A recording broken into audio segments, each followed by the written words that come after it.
Like the Ant-Man trailer, that movie actually looks fucking good, bro. No. Wait. Hell. Wait. Okay, ladies and gentlemen, this is not a drill. Everyone hide, stay safe, and stay on high alert. The MCU is about to die. I repeat, the MCU is about to die. Damn, man. This hurts a lot. This hurts a lot to make, because I went into Ant-Man thinking that was going to be a decent movie. If you guys watched my last video, I was singing praises of the trailer. Maybe it's because I didn't watch all those shitty TV spots, so I didn't see how trash the scenes would actually be. But wow.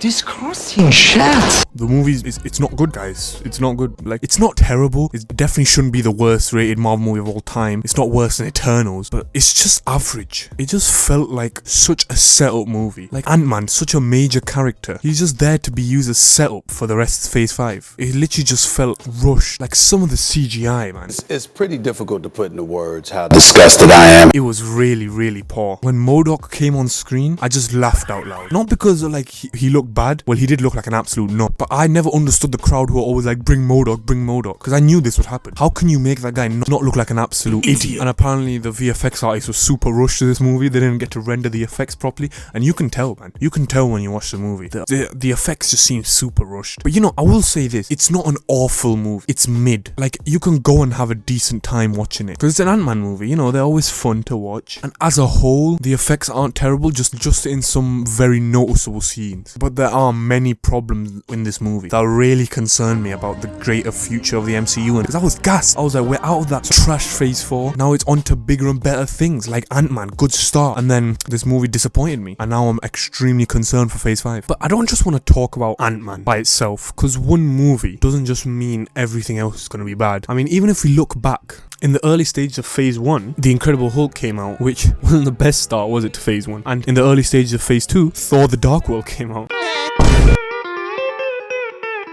which is considered the worst, well, one of the worst MCU movies of all time. So I'm not saying all hope is completely lost, but it is definitely diminished significantly due to Ant-Man. Because back then the MCU, it wasn't that popping in Phase 1. People weren't really aboard the hype train of superheroes like that. But now, because of the oversaturation in the superhero genre, people aren't feeling it anymore. They've already seen the train wreck that was Phase 4, so they're not as content with just taking whatever Marvel does and just hoping and waiting for the future, because we've done enough of that. But if we look at the grander future and in Phase 5 and beyond, like me personally, I don't see many movies that stand out for me, except for a few, like Captain America New World Order and Blade and Deadpool 3. Well, is Deadpool Phase 5, Phase 6? I don't know, but it's one of the most hype movies for me anyway in the future. But if you look at Phase 5, there's a very few amount of movies that cause a lot of excitement. I was gonna say Guardians of the Galaxy Volume 3, I really wanted to say that, but just watch the trailer, guys. Does it really give you that? It's the last Guardians of the Galaxy movie as well. Guardians of the Galaxy 1 is probably like my top 5 in MCU movies. And Volume 3,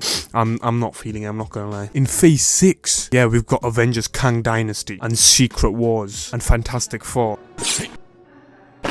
But again, we can't just look at the names and just assume they're going to be amazing movies. Like Kang Dynasty. I mean, Jonathan Majors got absolutely shafted in Ant-Man and the Wasp. Dude's a great actor. I really enjoyed his performance.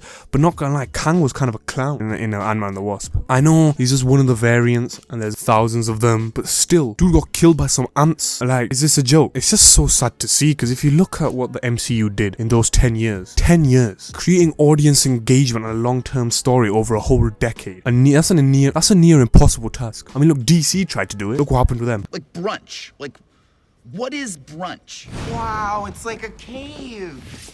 Do you talk to fish? I take it back. I want to die. What kind of fuckery is this?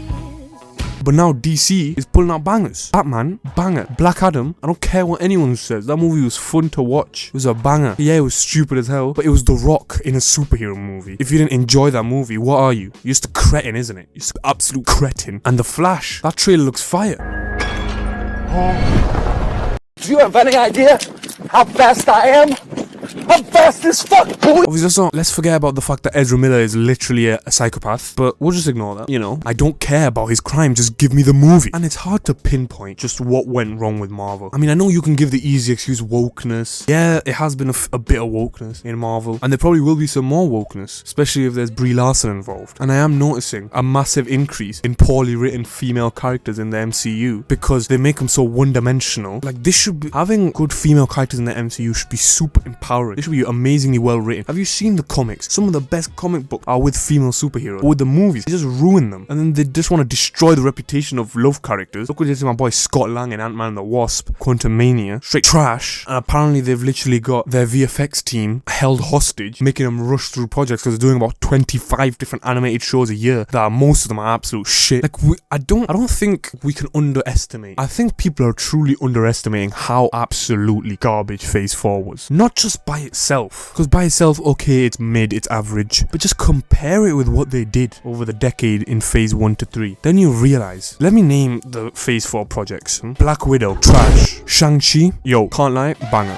Shang-Chi's banger. Eternals, one of the worst MCU movies ever. Spider-Man No Way Home, banger. Give me that banger, G. Come on, give that stamp. Doctor Strange, The Multiverse of Madness, the definition of mid, the potential that movie had. They just squandered it. Thor, Love and Thunder, I don't care. No.